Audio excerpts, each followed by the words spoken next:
EPA actually reports that over 65,000 chemicals are used in commercial processes can be potentially hazardous to the general health and welfare of the public.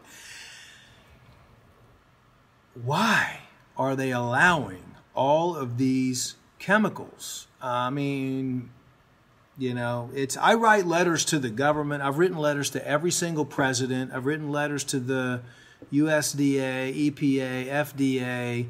Why are you guys allowing all this stuff that kills us?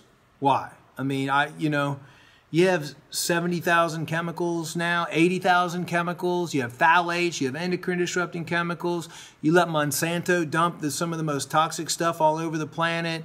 Why are you doing that? Well, I mean, we all know why. It's money. We know it's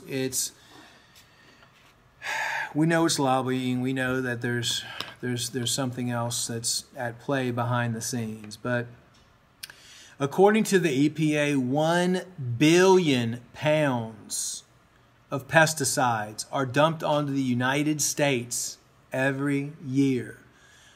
Inorganic pesticides include arsenic, copper, sulfates, lead, and mercury. 1 billion pounds every single year dumped on us. Can you imagine? That's why it's so important to just cleanse all the time.